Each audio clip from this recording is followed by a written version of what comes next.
You recently tweeted out this, asking what's next? Is it Brexit, did Portugal, Italy checks out, Austria, let me get that right. That's right. And then, of course, the witty exit names go on Right, and right. on. And my question to you is, do you think it's just inevitable that we will, in fact, see another country leave?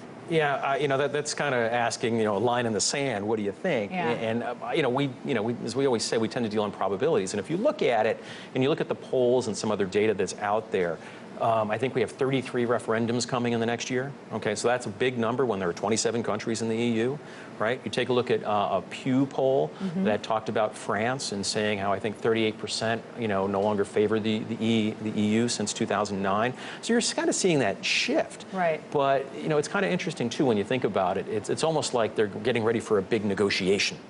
Right? We know right now the EU is meeting and they're saying, okay, how do we keep things together?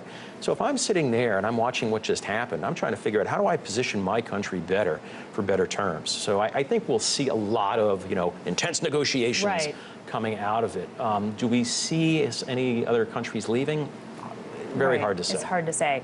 But if there was going to be one country you think that really could be the domino that made the entire union, the entire bloc fall apart, which one do you think it would be? I mean, do you think Italy is of grave concern? Or are you looking at France? Okay, so let's look at the four countries that probably matter the most, right? Germany, Spain, France, and Italy. So the two that are getting bandied about right now are Spain and Italy. So those would be ones that I'm really concerned about. And when you think about that, just to really put it in context, the GDP contributed by Italy is pretty much on par with Britain. So that's kind of a sizable number.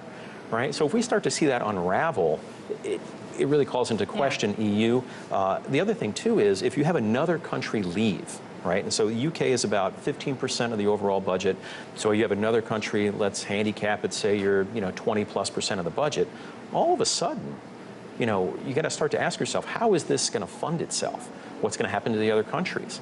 Right? Are they going to have to kick in more money? What does that mean from, tax perspective and all that? So then now you have some really interesting questions as to what happens.